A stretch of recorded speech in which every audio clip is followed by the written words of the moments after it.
From the Weston A. Price Foundation, welcome to the Wise Traditions podcast for wise traditions in food, farming, and the healing arts.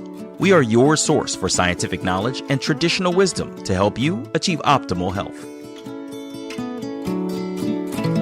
And now here is our host and producer, Hilda Labrada Gore. Hey, Hilda here. Raw milk is one of nature's most complete foods, and yet it has been misunderstood, mistreated by pasteurization and other processing methods, and maligned more than most foods. Today, we explain the real deal with raw milk and where you can find it near you. This is episode 445, and our guest today is none other than Fallon Morell, the president and founder of the Weston A. Price Foundation. She is a prolific author, speaker, and proponent of raw milk. In 1998, she founded a campaign for real raw milk, and she and her team have made a real dent in the availability and legality of raw milk across the United States. Today, Sally talks about how many states have legalized its consumption, the politics and economics of the dairy industry, and how it has influenced and tried to squelch the sale of raw milk. She also highlights the difference between real raw milk and its pasteurized counterpart. She even covers why pasteurization came about in the first place.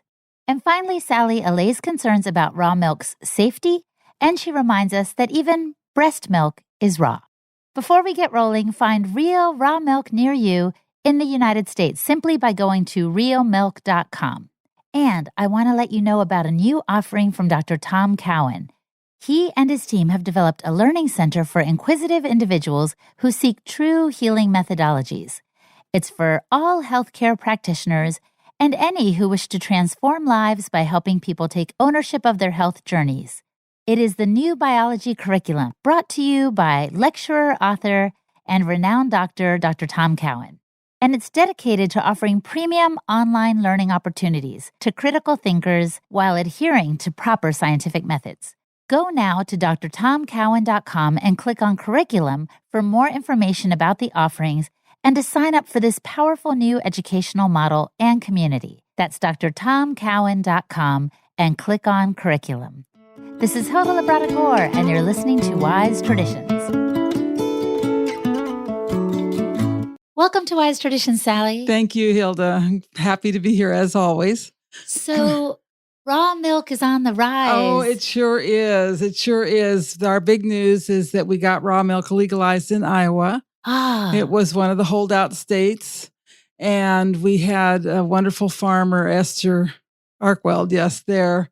She'd been working on this for several years, and we finally got it through. Why was it so hard to get it through? I don't understand why it was Iowa of all states. You couldn't sell it from the farmer. It was just the farmers couldn't do anything. And there was just a lot of resistance. And there was this time too from the dairy industry. And they admitted, they said, we lost this fight. And then the nice thing is we got a lot of publicity on it. Most of it very negative, of course, in the Wall Street Journal, the New York Times, that kind of thing. But we got some good publicity also, some nice radio interviews, podcasts and things. But I think it just kind of hit a nerve with the industry, which has seen raw milk sales relentlessly declining 1% to 3% per year. Raw milk sales? Excuse me, I'm sorry. Okay. Pasteurized milk sales, 1% to 3% per year for the last 40 years. And raw milk consumption and sales is just going up and up and up. And there's a lot of enthusiasm for it. Why do you think, Sally? Well, I think it's a combination of things. One is COVID did open a lot of eyes to people realizing that maybe everything the government tells you is not correct. I think the fact that so many children cannot drink pasteurized milk, it just makes them sick. It gives them asthma. And our very steady campaign of educating people about the health benefits and the safety of raw milk, and it's just information getting out there. The Iowa victory and COVID all coincided with the launch of our new Real Milk website, which has a map where you can see where to find real milk. It's really easy to find. You just put your zip code in and you can find what's near you. And everyone I know who does produce raw milk tells me that they can't keep enough of it. They're selling out. You're right. I think it was the COVID time. I think it was all the factors you mentioned and what you have coined as the upwising of the crowd. Yes. When I get on social media, I can't help but see friends of ours like the raw milk and deadlift guys or Paul Saladino, people who are saying raw milk is good for you. And so the word is getting out, even if the industry is trying to squelch it. Yes. And you start hearing from people who weren't involved in this movement at all, but are telling friends, drink raw milk, it tastes good, and it doesn't cause reactions and so forth. It's exciting, that word of mouth, right? Word of mouth. I think one thing that people maybe are not aware of is that in the 90s and early 2000s, there was a big switch from pasteurized to ultra pasteurized. So pasteurized is 160 degrees, ultra pasteurized is 230 degrees. Oh. Yeah, so it's a big difference in the heat that's applied to the milk, and the way it's applied is flash pasteurized paste, superheated stainless steel plate. This is a much more violent process for the milk, and the industry is doing this, I think, because they were having so many problems with pasteurized milk, and there were spores and things like that that remained and that could become active in the milk under the right circumstances. And so they went to ultra pasteurization. The other thing about ultra pasteurized milk is that it's in these aseptic containers that don't need to be refrigerated. Right, which I used to think, oh, isn't that wonderful? Now people can drink milk 20 years from now and it's like it's straight from the cow, but of course it's not. And this started in Europe. And yes, where I saw it. You see the piles of these milk boxes in the center of the floor in the supermarkets, okay? They didn't do that here because they knew Americans wouldn't buy that. So the ultra pasteurized milk is refrigerated. Oh, it's still in the refrigerated section? Yes, but it's ultra pasteurized. Oh. It doesn't need to be. They could have it on the regular shelf. But they sell it in the refrigerated section because otherwise Americans would ask questions about this. And so let's talk a little bit about the dairy industry, because you said they're resisting the legalization of raw milk. Why the stranglehold on the industry, and how long has that been in place? Well, this has been in place since the mid-1900s when they started passing mandatory pasteurization laws. The first one was 1948 in the state of Michigan. And that's when the campaign against raw milk really began. There was an article in a magazine called Coronet, which is about this town called Crossroads, USA, where 2/3 of the people died from undulant fever from drinking raw milk.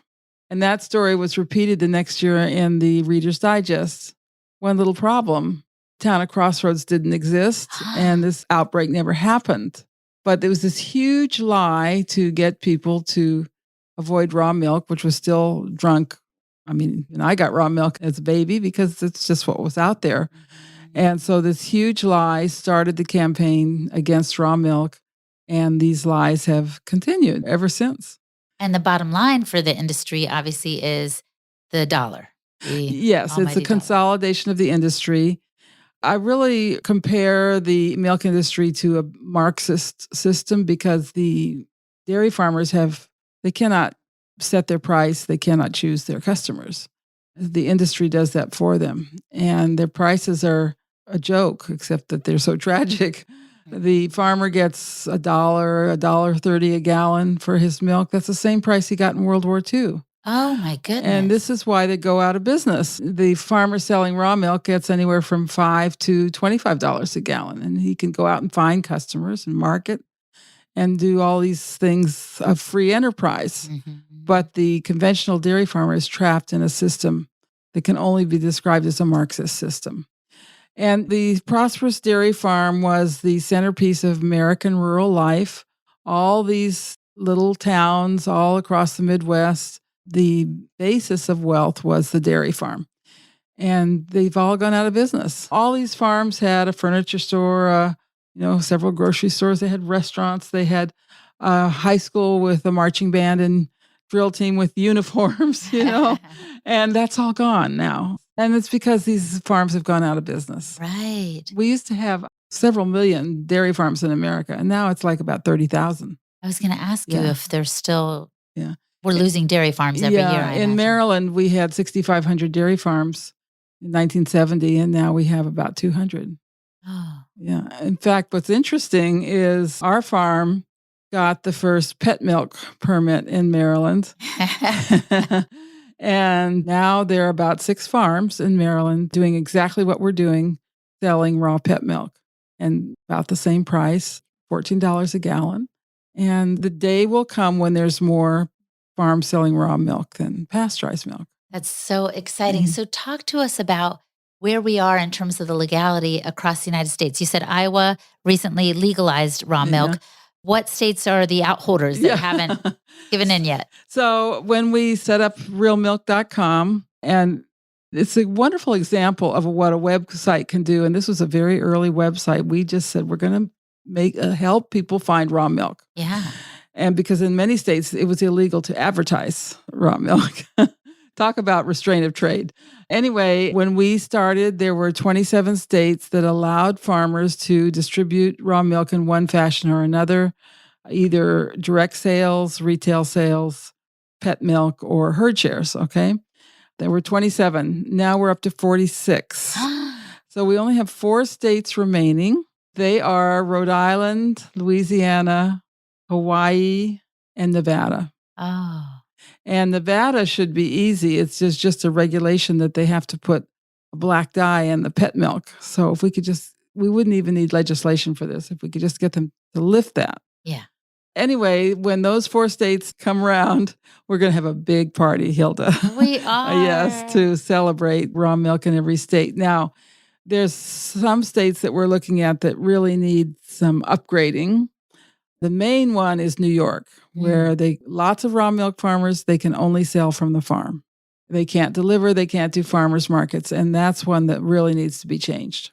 So who is working on those legislative pieces? Well, it's been Pete Kennedy the whole time. We started this together and just been very systematic, very patient, and that's how we've worked through this. He's advised people who want to change the laws, and he is working with a farmer in New York who wants to liberalize the distribution of raw milk in New York.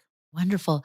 So, Sally, I've heard it said that milk, raw milk in particular, is one of nature's most perfect foods. Can you go over the benefits of it for those who may be unfamiliar? Yes. So raw milk is designed for an infant that has an immature digestive system. The pancreas isn't producing all the enzymes it needs. It may be kind of a porous digestive tract and very primitive immune system.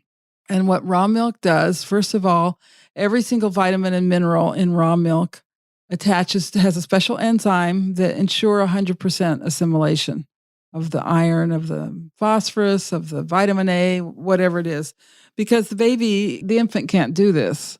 So think of someone who does have compromised digestion. Raw milk is going to provide nourishment that they can't get from other foods. And for the growing child, the nourishment is right there. Raw milk contains everything that's in our blood except for red blood cells. Wow. It contains neutrophils, antibodies, white blood cells. In fact, in the First World War, they used raw milk for blood transfusions. Milk instead of blood? Yes, because they didn't have enough blood. Wow. So you give them a transfusion of raw milk and get them to eat liver for the red blood cells, and there you have it. And it worked. It really worked. So it has everything that's in our blood. So it builds the blood. It has all these immune factors. So in the infant, it creates the immune system, and in the immune compromised individual, it will heal the immune system.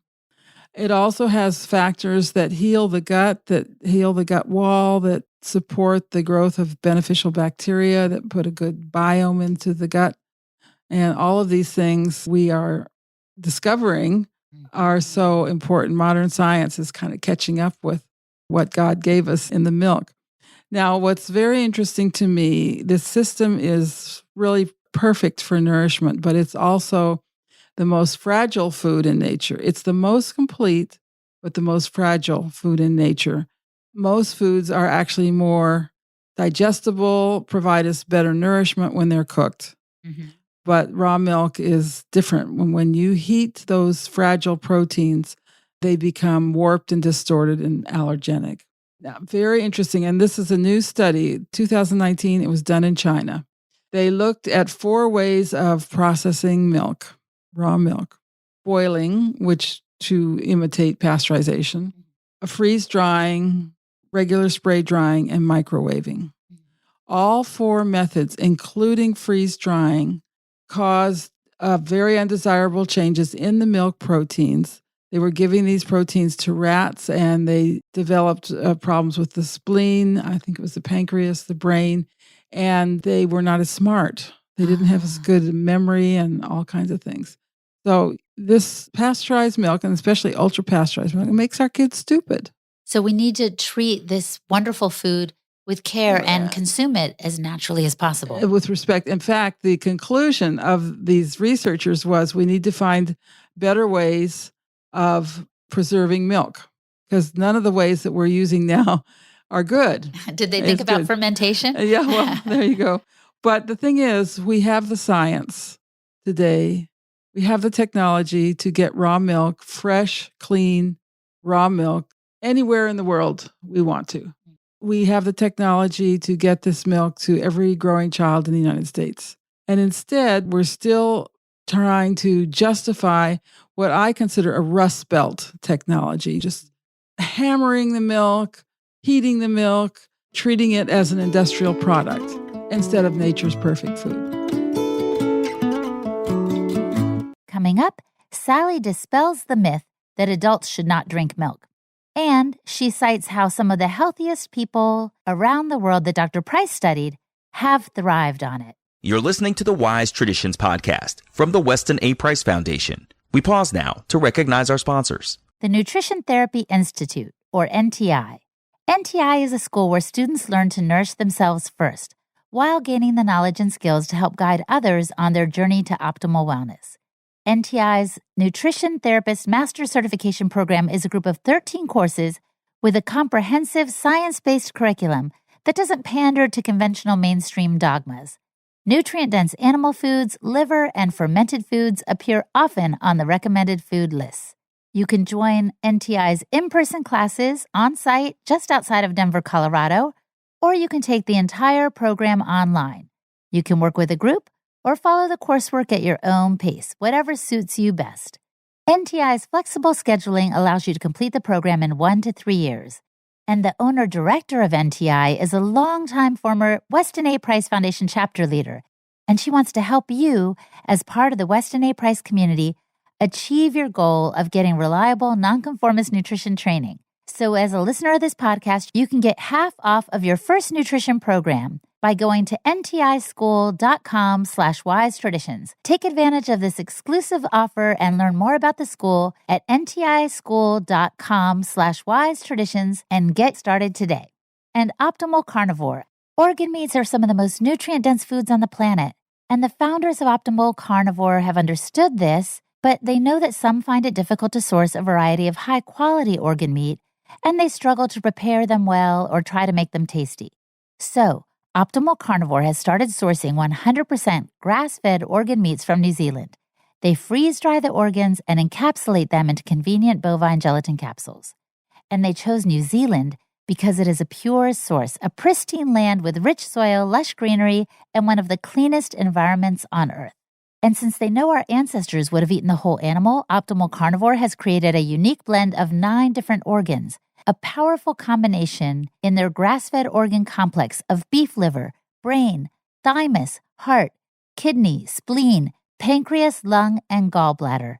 It's a real nose-to-tail solution, perfect if you're on the go or simply trying to develop a taste for organ meats.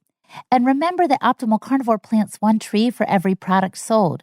This helps the environment. So go to amazon.com/optimalcarnivore and place your order today. And remember to use the code WESTON10 to save 10% on all products.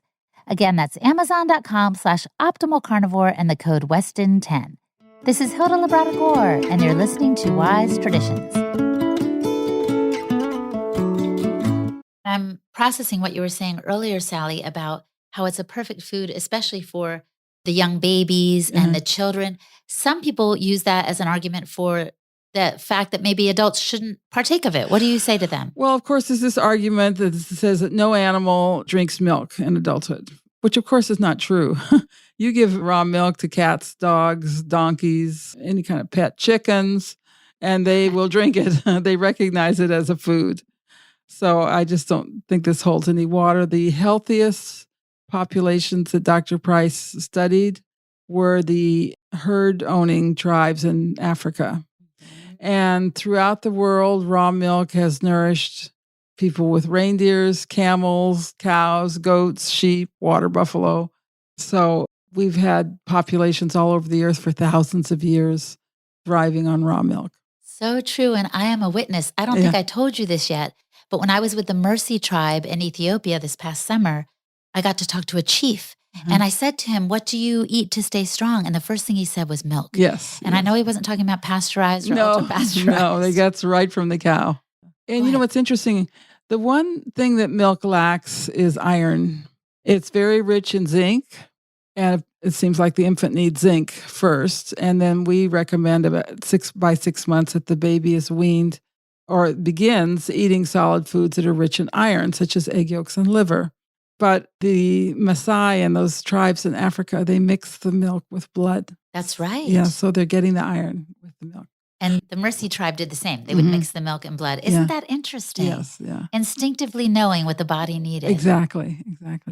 Still, Sally, though these tribal peoples and the work of Dr. Price point to the wisdom of traditional health ways, still today some people are afraid of pathogens in the milk. Or if I drink it raw, maybe there's going to be some bacteria that will hurt my baby. What would you say to these folks? Well, first of all, breast milk is raw milk. And when it's been tested, it's found to be loaded with pathogens. Oh. Yes, they did some tests in China, and they were setting up a milk bank, and they were shocked at the high levels of pathogens in the milk. And apparently it's the custom in China not to bathe for a whole month after you've given birth. And the innate wisdom is amazing. Basically, the babies are exposed to a lot of pathogens, but they develop an immunity to them through the milk. So this idea that everything has to be clean and sterile is... So raw milk contains numerous components that kill pathogens. We know this. And numerous ways that prevent the pathogens from being absorbed and numerous ways to neutralize any problems with the pathogens. Raw milk will withstand a challenge test. That's where you put pathogens in the milk. And of course, you'd think they'd just grow and grow and grow, but actually the pathogens reduce when you put them in the milk. So there's no other food like this. Wow. Now, this system can be overwhelmed. I'm not saying that raw milk has never made anyone sick, but it's actually quite rare. All dairy foods are relatively safe compared to other foods, although pasteurized milk has made people sick and has actually killed people. So we need to be careful, and we have everything we need to produce really clean raw milk. So our farm, for example, we test every batch of milk for 3 things, but mainly coliform. And if we will not sell or use our milk if it's over 10 coliform, and usually it's 0 coliform. And this is a way for us to know that everything is clean. So we have these on-farm tests, we have stainless steel, we have instant refrigeration, we have clean bottles, we have everything that we need to produce clean raw milk, safe raw milk. And isn't there even an institute, the Raw Milk Institute, where farmers can kind of ally themselves with this group saying, we're meeting these standards to allay the fears of the consumer? Right. So we're not members, but they basically do everything that we do. And make sure your dairy parlor is clean. The way you put the milking cups on is important. Disinfection of the udders, all this stuff. But the thing is, we've got these technologies. There is no scientific reason to oppose raw milk today. It's all economic. Well, so let's go back to pasteurization, which we've mentioned a lot in this conversation, but I don't think we said what brought it about and what it does to the product. Well, I think we've mentioned this study from China. So yes, it was pasteurization kills all the enzymes for absorbing the nutrients, and it warps and distorts the proteins in the milk. Added to that, most milk is homogenized, which is basically hammering the milk. It's a terrible pressure put on the milk, and that breaks up the fat globule membranes. And we actually use that membrane material. If it's not homogenized, we can use that membrane material, but we can't if it's homogenized. It's like we couldn't have thought of any worse things to do to milk than what we do today. Oh, no, and it's so fragile, like And you it said. started in the late 1800s, and we had a problem then. They called it the milk problem, but it was the very high death rate of children in cities like New York and Chicago. Okay. And the death rate for babies was about 50%. So huge, yes. But there were a lot of things going on then. We had no refrigeration, we had no cars, we had horses and mules. These cities were full of stinking piles of manure. That manure got into the water system. It was only in something like 1890 that the city of Chicago stopped drawing the drinking water from Lake Michigan from the same place they were dumping the sewage. So the water was filthy. People lived in crowded tenements, had horses and mules, and they blamed the death rate on the milk. Okay. Oh.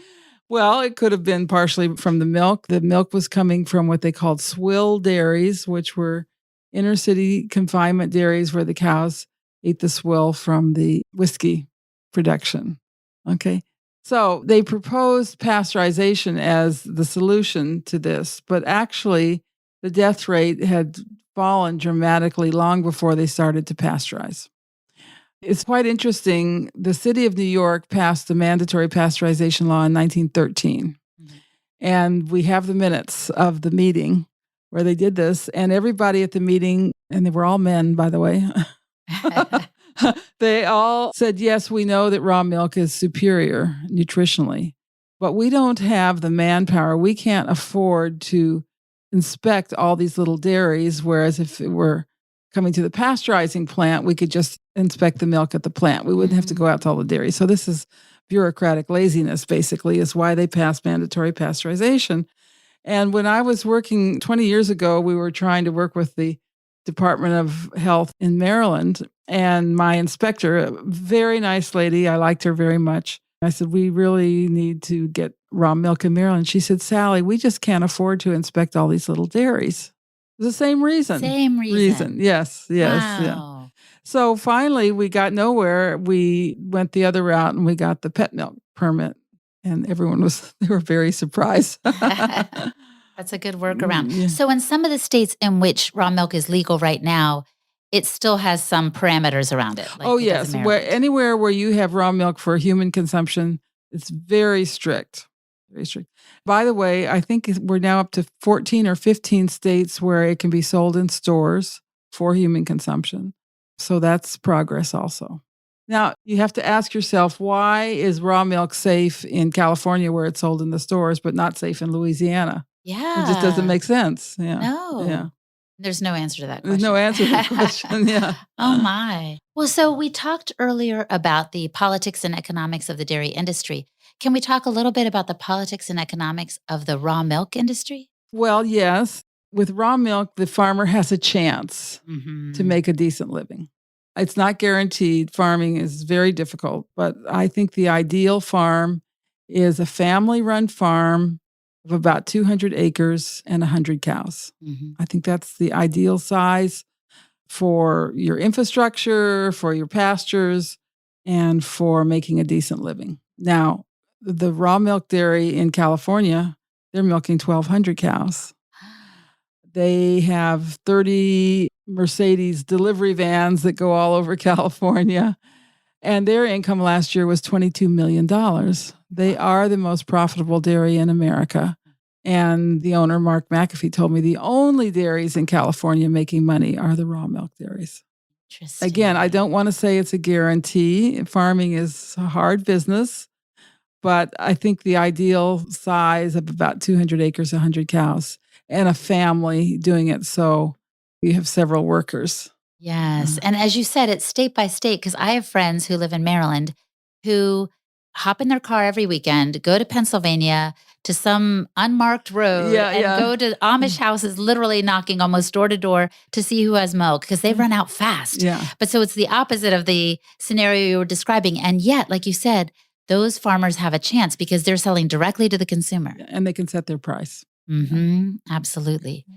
So just a couple more questions to wrap up. You were talking about the enzymes that are alive and helpful and the enzymes that fight the pathogens in the live raw milk. It really is a difference between a live raw product and a dead product on the shelf, isn't it? Absolutely. It's quite appropriate to use those words. We looked at raw and pasteurized milk through a dark phase microscope at 7,500 magnification. And the raw milk looks like a colloidal substance. Looks like a very complex substance. Yes. And the pasteurized milk is just flat. So the raw milk looks like something alive, and the pasteurized milk is dead. Is this one reason people say, oh, I'm lactose intolerant or I can't handle milk, because they're ingesting a dead product that their body doesn't recognize as food? I think it doesn't recognize the proteins and can't digest. We did a survey and found that 82% of people diagnosed as lactose intolerant could drink raw milk without any problems. So what you're really seeing is pasteurization intolerance. Oh, wow. That's a really good word. And children need milk for health. We don't have other sources of calcium in our culture besides milk and cheese and fermented milk products. And don't tell me that you can get calcium from spinach or kale, because it's blocked in those foods. Very hard to absorb from those foods. And you have to eat so much of it to get what you get in a glass of milk. So to start off life with strong, healthy bones and good posture and good growth, they need milk. They need dairy foods. The image that's coming to mind is perhaps a photo you showed me, Sally, of a young Swiss milkmaid who had the most beautiful smile and broad facial structure. You know she's consuming that milk every day. Yes, The people who do just look vibrant. Yeah, well, the milkmaids were noted for their beauty. And this is, of course, in the 1700s, 1800s. First of all, they were well fed. They had plenty of food. The milk is a rich source of vitamin C, which protected them against smallpox. And of course, they had all the other nutrients in the milk, and they were just really well nourished. And so they were beautiful. Yes. So hooray for raw milk. Well, I would be remiss if I didn't conclude this interview with a question I love to pose at the end, Sally. If the listener could do one thing to improve their health, what would you recommend that they do? I don't think it's any surprise that I'm saying switch from pasteurized to raw milk, and raw milk cheese also. You can get it. Wonderful. Thank you for this time. Thank you, Hilda. Thanks for letting me expound on my favorite subject. Our guest today was Sally Fallon Morell. You can visit her website, nourishingtraditions.com, for more information. And I'm Hilda Labrada Gore, the host and producer of this podcast for the Weston A. Price Foundation.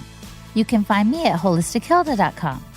And for the transcript for this episode, go to the Weston A. Price Foundation website, westonaprice.org, and click on the podcast page. And now for a recent podcast review from Apple Podcasts. BQ Berry has this to say: new insight every time. I have learned so much from this podcast. My health has improved, and so has my family's, as we've implemented changes in our lives based on the recommendations. BQ Berry, this makes me so happy. I know this show isn't for everyone, but I'm glad it's made a difference for you.